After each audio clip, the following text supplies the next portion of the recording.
Gracias, Señor, por tu palabra. Glorifícate como siempre lo haces, porque tu palabra es poderosa, llega a nuestros corazones como en todo momento. En el nombre de tu Hijo amado Jesús. Amén. Pueden sentarse, iglesia. Quiero compartir estas dos parábolas, pero antes quería detenerme y poder hablar un poco sobre qué es la parábola.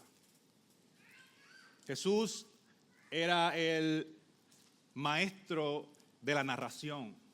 Sus discursos se clasifican de distintas maneras. Algunos son mucho más directos y otros, como es el caso de la parábola, narran una historia. Y en el caso de este tipo de narración, tienen algo en común y es que son historias cotidianas. Para las personas que escuchaban en este momento de la historia, estas historias tenían características familiares. Hablaban de asuntos del día a día, de la casa, del trabajo, asuntos agrícolas, asuntos familiares, asuntos de gente común. Y este estilo de enseñanza de Jesús era uno de los métodos que utilizaba para enseñar la verdad del Evangelio, pero bien importante, a los corazones que estaban dispuestos a recibirlo. No todo el mundo entendía las parábolas, pero en el caso que nos compete hoy, la audiencia eran sus discípulos. Y sus discípulos tenían corazones prestos para recibir lo que el Señor quería enseñarles. Tenían un hambre genuina, sus discípulos, para escuchar atentamente la enseñanza del Señor. Y es que en este momento donde leemos en la historia,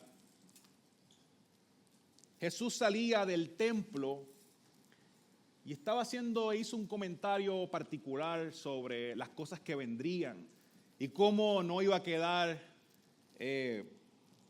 una piedra sobre piedra en el templo.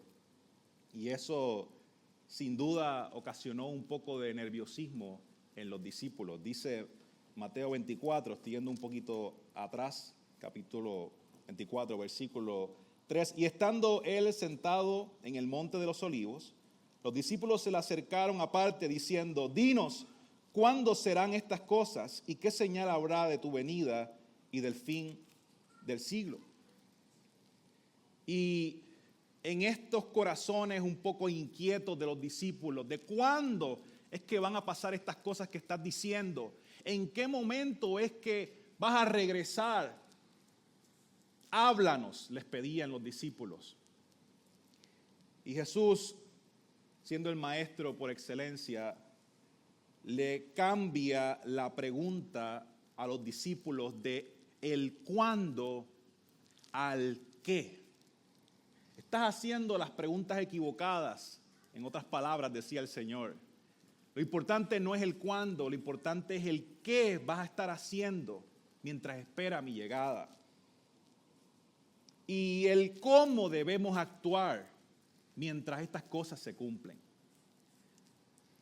Y el Señor procede entonces a explicarle y a ir cambiando la mentalidad de sus discípulos con estas parábolas. Y comienza con una de ellas, y es la primera que leímos, con las 10 vírgenes. Y quiero darle un poquito del contexto cultural, porque los discípulos sabían de lo que Jesús estaba hablando. Recuerden, dentro de las parábolas estamos hablando de asuntos comunes. ¿Y qué más común de la época que el matrimonio? Y en este contexto cultural de su audiencia, el proceso del matrimonio en este tiempo de Jesús consistía de distintas fases. Primero era la promesa de matrimonio, y aquí es donde había un contrato formal de parte de los padres de los novios.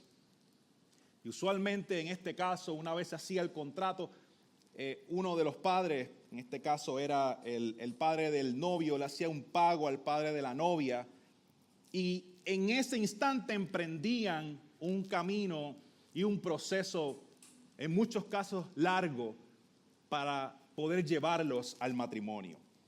Luego le seguía el desposorio. Y en el desposorio comenzaba un intercambio público de votos. Y habían regalos también que se hacían y la pareja se ofrecía regalos unos con los otros. Y entonces en ese instante eran que legalmente estaban comprometidos para casarse. Pero el matrimonio aún no era consumado, había que esperar un poco más. Y en esta espera podía darse inclusive hasta un año para que ocurriera el tercer y último paso, que eran las fiestas de bodas. Y las fiestas de bodas, que podía ocurrir meses después, es que marca este final del compromiso y se hace una celebración que podía durar también varios días. Es un proceso largo. Me pregunto, en un salón como el nuestro, lleno de matrimonios, ¿cuántos estarían dispuestos a esperar años por su pareja? Y yo quisiera ver muchos amenes en este instante, ¿no? Para poder confirmar que sí esperamos y estamos dispuestos a esperar el tiempo que sea necesario. Mientras miro con el rabito del ojo a Melissa para saber si está diciendo amén también. Así que es un proceso que realmente tenías que enamorarte de tu novia, tenían que estar plenamente enamorados el uno del otro para poder aguantar todo este aspecto cultural de la época. Y era entonces después de este banquete, después de esta fiesta, que la pareja comenzaba a vivir junta. Así que cuando Jesús nos cuenta esta historia de las 10 vírgenes, de estas damas, lo que se refiere es a este último paso del matrimonio, del proceso. Ya han pasado las otras dos partes y ahora estamos en lo último, estamos en la fiesta. Es una de las cosas más importantes. Y en la fiesta de bodas se ansiaba el regreso del esposo porque ahí marcaría una parte donde las damas irían con sus lámparas a iluminarles el camino del pueblo hasta llegar al lugar indicado. Y es por esto que unas damas preparadas, unas vírgenes para asumir su rol era esencial. Y cuando los discípulos escuchaban esta historia o entendían, se refiere a las damas que deben estar listas para hacer lo que les corresponde en el momento que les corresponde. Y los discípulos también entendían que no era sorpresa que este tipo de ceremonia se hiciera en la noche, que se hiciera tarde. Por esto las lámparas para iluminar el camino. La audiencia del momento estaba al día con lo que el Señor quería decirle. Lo entendían. Y es por eso que cuando vieron que había un pequeño problema con 5 de estas damas, dijeron, esto es serio. Pero ¿qué pasó? Que en esta historia del Señor había un aspecto importante y es que el esposo tardaba el esposo en llegar. Por lo tanto, la preparación de las vírgenes era necesaria. En cualquier momento podía llegar el esposo. Ellas tenían que estar listas para ese momento. Y hay algo bien interesante, y es que en el versículo, ahí mismo en ese capítulo 25, versículo 3 y 4, dice que las insensatas, tomando sus lámparas, no tomaron consigo aceite, mas las prudentes tomaron aceite en sus vasijas juntamente con sus lámparas. Todas tenían lámpara, las 10 tenían lámpara. Todas estaban debidamente vestidas, todas tenían esta indumentaria necesaria para hacer el trabajo, para hacer lo que les correspondía hacer. Quizás de lejos era difícil diferenciar unas de las otras. Pero llevando esto a nuestros días en cuanto a cómo podemos nosotros distinguir aquellos verdaderos creyentes de los que no lo son, es bien fácil recordar que el Señor mira nuestros corazones. Es muy fácil entender que aunque las vírgenes, viéndolos como los discípulos lo veían en este momento, podían desde afuera verse todas iguales, había algo sumamente importante que les faltaba a 5 de ellas. Y llevándolo a nuestros días, el Señor en nuestros días examina también los corazones de aquellos verdaderos cristianos que le siguen y que le sirven en espíritu y en verdad. Muy bien, dice la palabra del Señor, y David reflexionaba ya al final de su vida en Primera de Crónicas 29:17. Yo sé, Dios mío, que tú escudriñas los corazones y que la rectitud te agrada. Y aún así Jesús, mirando la superficialidad de los religiosos de la época, escribas y fariseos, vemos cuando dice en Mateo 23:28, vosotros por fuera, a la verdad os mostráis justos a los hombres, pero por dentro estáis llenos de hipocresía e iniquidad. Eso también le faltaba a estas 5 damas. Pero para aquellas era imposible engañar al esposo. ¿Por qué? Porque a la hora de poder estar preparadas y cuando se grita que ahí viene el esposo, estas 5 vírgenes tenían un serio problema, y es que ya era medianoche. No había nadie que vendiera aceite en ese momento. En el versículo 10 dice, pero mientras ellas iban a comprar, vino el esposo. Y los discípulos entendían que ya a esa hora de la noche no había manera de resolver este mega problema que tenían estas 5 vírgenes. Y es poco a poco como el Señor en este momento, iglesia, le va cambiando la percepción y la pregunta inicial que tenían los discípulos de el cuándo tú vas a volver, Señor, qué señales van a ser de tu venida, y les va cambiando esa mentalidad a, espérate, es que tengo y cómo tengo que prepararme cuando sea que tú vengas. No vaya a ser que ocurra como las 5 vírgenes insensatas. Y el Señor poco a poco le va modificando esa pregunta. Poco después, en Marcos, más adelante, dice que nadie sabe cuándo será el día o la hora, ni siquiera los ángeles del cielo, ni el Hijo, solo el Padre lo sabe. Por eso les digo, tengan cuidado, manténganse alerta, porque ustedes no saben cuándo va a llegar el momento. Y con esta ilustración el Señor les decía esto mismo. El cuándo no es importante, sino el qué. ¿Qué estás haciendo para prepararte? ¿Cuán preparado tú estás para la venida del Señor? En esta última parte del versículo 10, dice, luego que habla que ellas salieron y vino el esposo, dice que las que estaban preparadas entraron con él a las bodas y se cerró la puerta.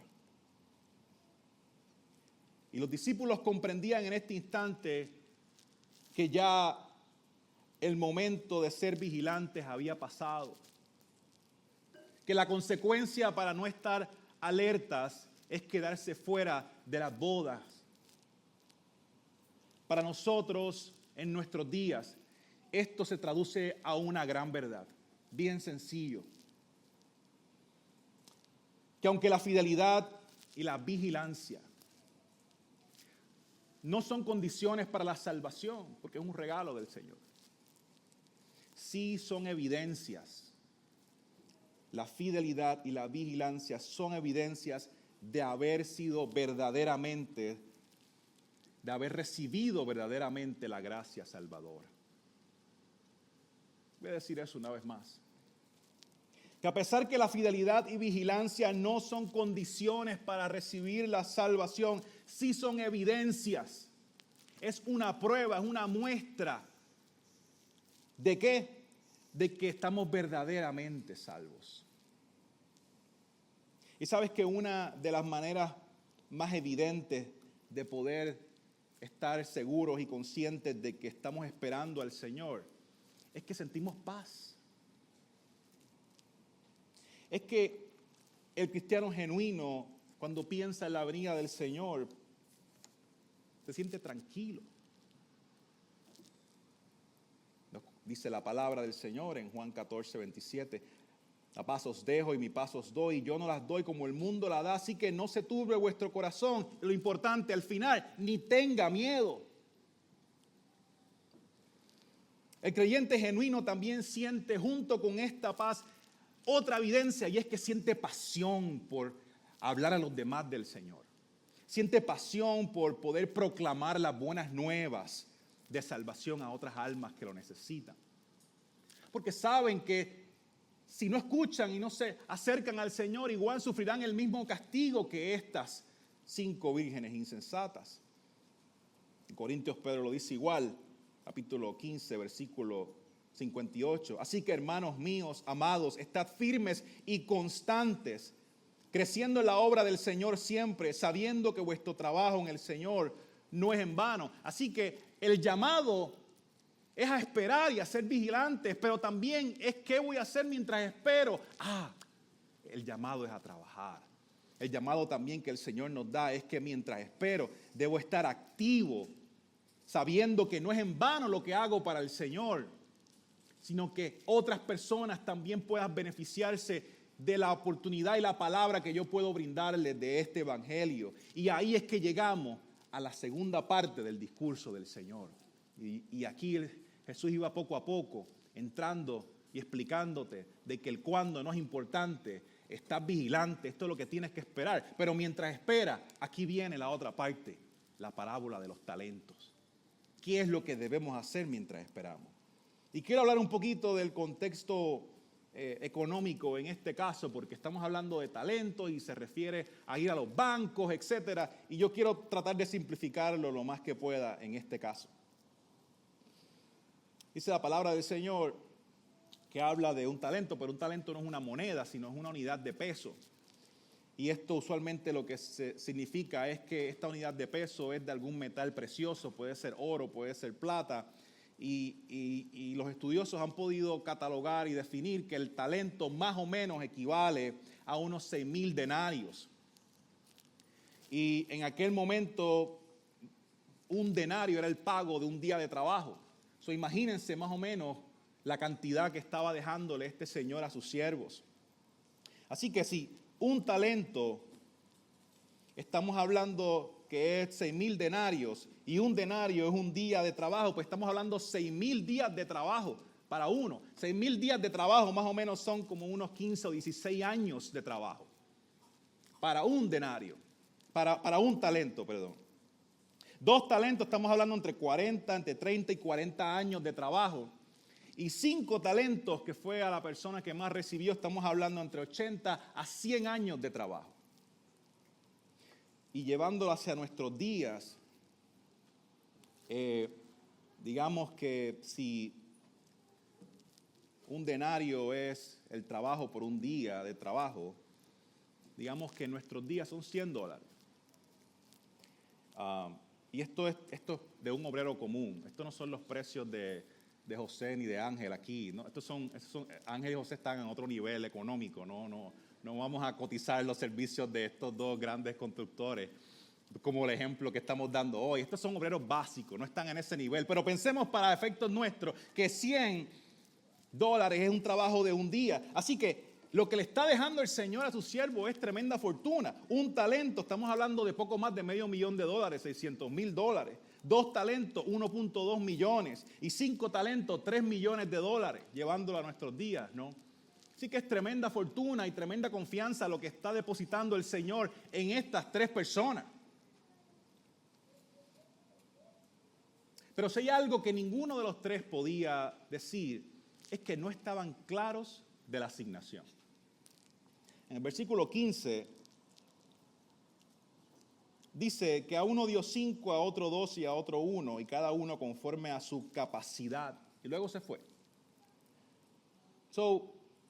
Las expectativas estaban claras. Yo te doy conforme a tu capacidad. ¿Qué significa? Que yo espero algo de ti porque yo estoy confiando en tu capacidad para producir. Aquí no hay misterio. No te estoy dando algo para que lo retengas y me lo guardes. No, te estoy dando algo para que produzcas. Y los discípulos lo entendían de esa forma. Las expectativas estaban claras. Y al hombre que se le dio más, obviamente, estaba depositando el Señor en ese siervo una gran confianza porque confiaba y creía en su carácter, en que era responsable y por eso le daba lo que le estaba dando y hacía cada cual según sus debidas cualidades. Y estando claros los discípulos mientras escuchaban esta historia, no había duda alguna de las expectativas. Aún más en el versículo 27 dice la palabra que el Señor le dijo al negligente: debías haber dado el dinero a los banqueros y al venir yo hubiera recibido lo que es mío con los intereses. Solo está diciendo a los discípulos, hey, esta fortuna que le dio el Señor a sus siervos no se entierra. Tú no entierras más de $500,000. Tú los pones a trabajar. Y los discípulos, mientras escuchaban la historia, en el versículo 30, conocían cuáles serían las consecuencias de esconder la fortuna que el Señor les estaba dando. Dice el 30 al final, y al siervo inútil echadle en las tinieblas de afuera, allí será el lloro y el crujir de dientes. Hay un castigo evidente, y los discípulos entendían y estaban escuchando que era un castigo evidente la falla de no poder poner a producir lo que el Señor les estaba dando. Lo que el Señor estaba aquí poniéndole en sus corazones a los discípulos es un sentido de urgencia. Yo te voy a dar algo, pero mi expectativa es que tú trabajes para multiplicarlo. Ese es el mensaje que estaba dando el Señor aquí.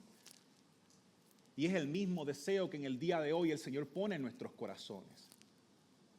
Es el mismo deseo que el Señor pone en cada uno de sus corazones para trabajar y no estar de brazos cruzados en la obra del Señor. Dice Filipenses 2:13, porque Dios es el que en vosotros produce así el querer como el hacer por su buena voluntad. Y es a través de la palabra que el Señor nos dice, tú sabes lo que debes hacer. Y yo no sé si ustedes lo han experimentado, pero yo lo he experimentado, que en muchas ocasiones el Espíritu Santo pone en mi corazón, hey, tienes que activarte. Hey, ¿qué estás haciendo con lo que te estoy dando? Hay como que un fuego, un sentido de urgencia aquí, que es como un pequeño recordatorio cuando leemos la palabra y cuando oramos. Muchas veces el Señor nos dice, nos hace sentir, hey, ¿cómo vas en esto?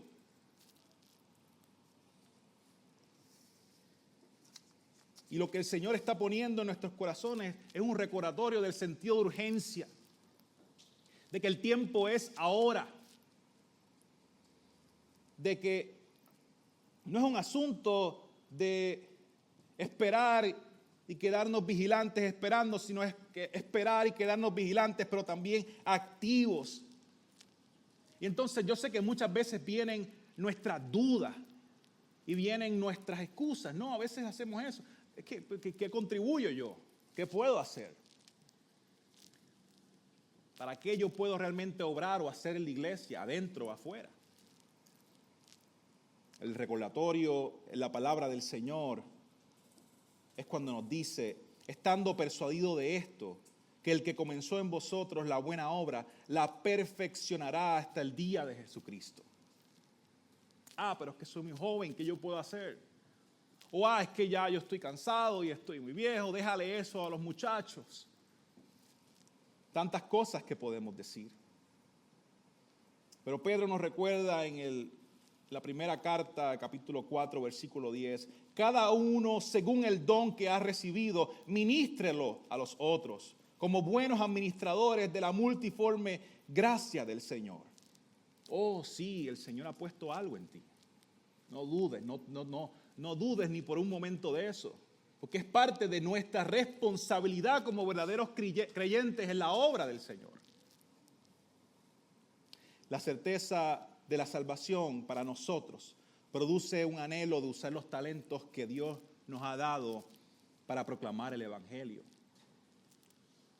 Esta certeza de la salvación nos da este deseo, esta pasión de poder llevar a los demás lo que hemos recibido.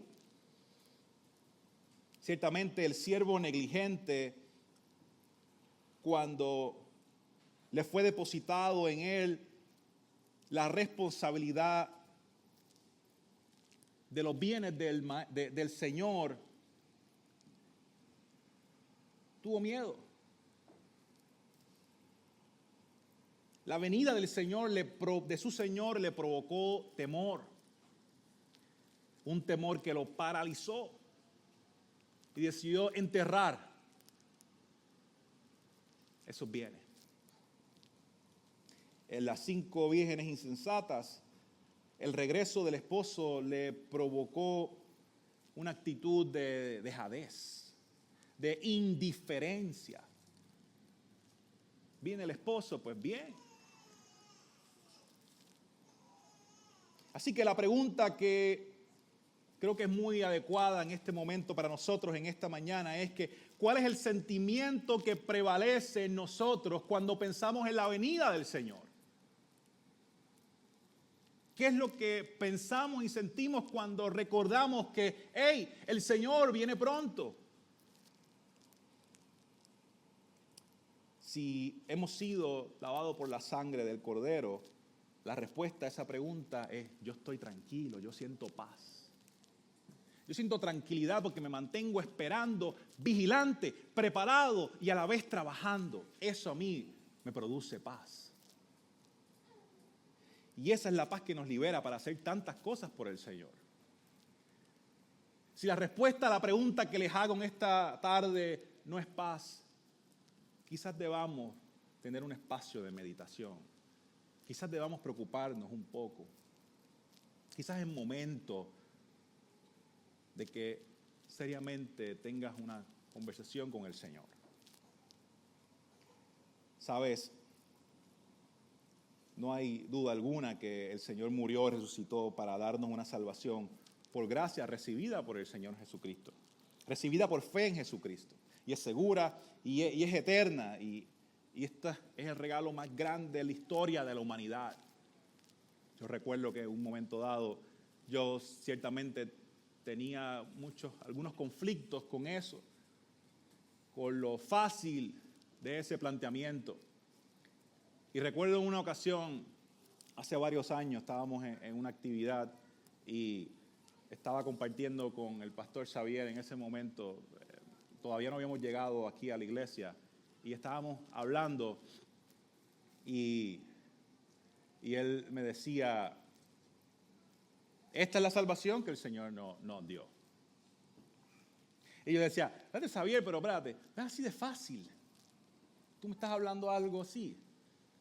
Y es que no creo, como que no hace clic que sea este regalo tan inmenso, tan fácil. Yo lo definía de esa forma, pero es tan fácil, esto es tan fácil de entender, esto es de esta forma. No se me hace fácil aceptarlo.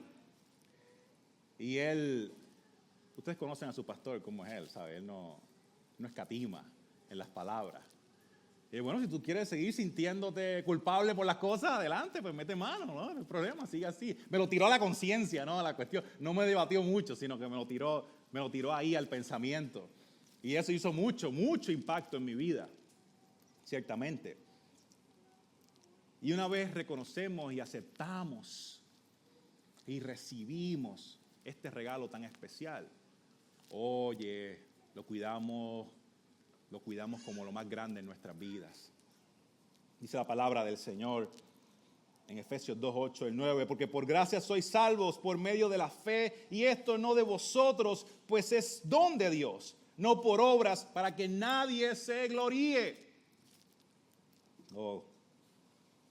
Y para estas vírgenes insensatas y para el siervo negligente que enterró su talento, ciertamente representan a las personas que no han conocido verdaderamente al Señor, no han conocido verdaderamente el Evangelio, y su vida no refleja ni evidencia al Evangelio de Jesucristo.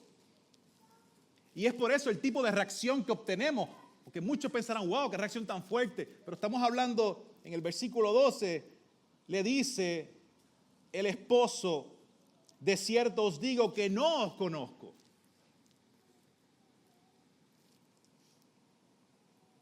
Y es una extensión de lo que el Señor también explicaba en el Sermón del Monte, cuando decía que, mira, no todo el que dice Señor, Señor, entrará en el reino de los cielos. Y ahí mismo decía un poco más adelante en Mateo 7:23, nunca os conocí, apartados de mí, hacedores de maldad. La recompensa que recibieron las 5 vírgenes prudentes y los 2 siervos buenos es un reflejo de la vida eterna en gloria que nos espera. Dice el versículo 21, bien, buen siervo y fiel, sobre poco has sido fiel, sobre mucho te pondré, entra en el gozo de tu Señor. El cristiano verdadero es salvo por gracia y vive preparado. La verdadera prueba de fe es un llamado a que esperemos en el Señor. La verdadera prueba de fe es un llamado a estar preparados en el Señor, a desear y anhelar su venida. La verdadera prueba de fe también es un llamado a actuar, a no quedarnos con los brazos cruzados. En otras palabras, el creyente demuestra su fe con fidelidad, pero también ¿con qué? Con fruto. Demostramos nuestra fe con fidelidad y con acciones, con fruto para la gloria y para la honra del Señor. Y todas estas cosas unidas están alineadas. ¿Por qué? Porque existe en nuestra vida un sentimiento de paz, de tranquilidad, cuando pensamos que el Señor viene por su iglesia. Dice la palabra del Señor que la paz de Dios que sobrepasa todo entendimiento guardará vuestros corazones y vuestros pensamientos en Cristo Jesús. Y para el no creyente es un llamado al arrepentimiento. Para todas personas, aquellas personas que pueden escuchar estas palabras, es un llamado a que Cristo va a regresar, de que el juicio del Señor es real, que no es una falacia y que necesitamos al Señor más que en cualquier otro momento. Nos lo recuerda Apocalipsis, capítulo 22, versículo 12. He aquí yo vengo pronto y mi galardón conmigo para recompensar a cada uno según sea su obra. Ahora, es fácil esperar en el Señor. ¿Es fácil esperar en el Señor? No, no lo es.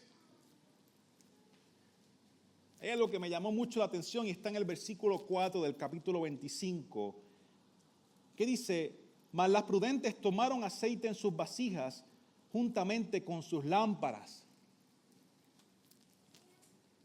O sea, que las prudentes no solo tenían sus lámparas en una mano, sino que tenían vasijas llenas de aceite en la otra. Y los cálculos de esto es que una vasija llena de aceite está más o menos un promedio entre 8 libras, sin contar la vasija. ¿Eso es fácil esperar al Señor? No, a ellas les pesó.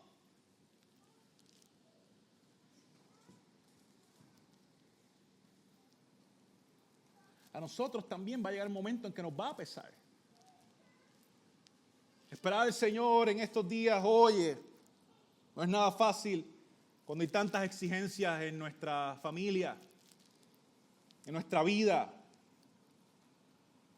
cuando hay tantas exigencias en los distintos roles que ocupamos, como esposa, como esposo, como estudiante.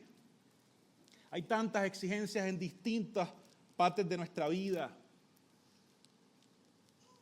Exigencias muchas veces hasta los que trabajan por su cuenta, hasta los empresarios, tienen exigencias para poder suplir a su familia. Y empresarias, tengo que meter ahí el femenino también. Porque no solamente Joel y Orlando, sino que en casa hay una empresaria también y tengo que también decirlo ahí con mucho orgullo. Esta mañana Melissa y yo hablábamos, mira la conversación que estábamos teniendo esta mañana, Melissa y yo, de aspectos comerciales y de cómo, métodos de pago, ¿sabes? Cosas que mi mente asalariada no entiende, son asuntos que están en otro nivel económico que Orlando, tú sabes, Pastor Joel, entienden esas conversaciones. Pero no es fácil estar con tantas responsabilidades en el día a día. No es fácil esperar y producir fruto muchas veces cuando quizás las expectativas están encima de ti. Quizás cuando estamos viviendo cheque a cheque. No es fácil esperar muchas veces cuando vas al doctor y no dan al fin y al cabo con lo que está ocurriendo con tu salud. No es fácil esperar y trabajar, ciertamente, cuando hay rechazo en tu vida. Para todos aquellos teens que están aquí, los adolescentes que están. Son asuntos importantes también, porque trabajan con el rechazo en la escuela, trabajan con el rechazo en distintos lugares, y también les afecta. Para ellos es importante, así que tampoco es fácil esperar en ese caso en específico. Y en nuestra vida No es fácil esperar cuando existen tantas distracciones, cuando abrimos las redes y lo primero es que nadie se entera de que el Señor viene pronto y poca gente está diciendo que le espera. Pero no es fácil cuando están ahí cavando el hueco de la duda consistentemente en este mundo en que vivimos, donde este mensaje no es un mensaje que se recibe con alegría. Oye, pero que no nos confundan y que no te hagan dudar, que no te muevan del camino, porque ciertamente el Señor se fue, el esposo se fue, pero dijo que regresaría. Dijo que viene, llega pronto. No escondamos el 500,000 en la tierra como hizo el siervo negligente, porque él dijo que va a regresar. Y el momento y el sentido de urgencia es para poder recibir y entender que el tiempo ciertamente es ahora. Y quiero ir finalizando con esta anécdota que les quiero traer. Yo, por muchos años, trabajaba en mi adolescencia y mi juventud para el Señor en distintas cosas. Pero era algo que era la prioridad sobre todo, era estar en la iglesia trabajando para el Señor. En todo momento. Distintos puestos, distintas oportunidades. Y continuamente hacía esto en mi vida hasta que entré más de lleno en mis estudios de maestría, mis 20 y pico, por ahí, y me dije, wow, estoy como que medio cansado. Ya esto como que, ¿por qué? ¿Por qué no puedo ser como algunas personas que están en la iglesia y van y se congregan y sirven al Señor y adoran, y ellos están bien? Y este era lo que yo me decía. Yo como que creo que merezco un break, porque esto es tan intenso, recorrer toda la isla, haciendo tantas cosas con otros jóvenes y en actividades y predicando y haciendo tantas cosas para arriba y para abajo. Y creo que me puedo concentrar más en mis estudios. Era la mentira que me decía en aquel momento. Y mientras los muchachos de oración van pasando al frente, quiero compartir que durante ese tiempo fue el momento en que más lejos estuve de Dios. Fue el momento donde pensaba que estaba descansando y era el momento que más infeliz me sentía en mi vida. Cogerme un break del trabajo del Señor es la mentira más grande que nos puedan decir. Pensar que dedicamos nuestras vidas a tantas otras cosas que tienen importancia pasajera y darle prioridad a esas cosas es algo que más nos aleja del Señor. Así fue mi caso. Así que quizás en tu caso el problema principal sea la falta de tiempo. Y quizás te hicieron un acercamiento para que trabajaras en la iglesia en tantas cosas. Y probablemente estés pensando, oye, yo creo que tengo que decirle a los pastores que me den break, que hay otras cosas que tengo que trabajar, que tengo que hacer, que van primero, que tienen prioridad sobre esto. Medítalo. Ora al Señor. Antes de que tomes esa decisión, piénsalo bien. Porque el llamado del Señor a hacer esto no es opcional, es que tenemos que hacer lo que está en nuestra vida como creyentes verdaderos, es actuar a levantarnos y a trabajar para Él. Así que no fui que hasta que reconocí que el momento me había pasado por encima los años y había perdido tiempo dándole prioridad a tantas otras cosas, no fue que entendí, wow, esta gran verdad. Y hay cosas que no son negociables. Hay cosas que no son negociables y una de ellas es que, ¿sabes qué? Estamos llamados a esperar vigilantes y también estamos llamados a actuar. Pero cuán grande es Dios que tuvo misericordia de mí.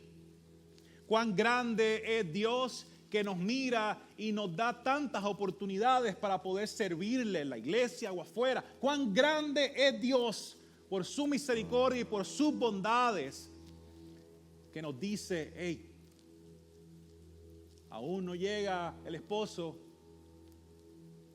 sigue vigilante, pero recuerda que viene y viene pronto.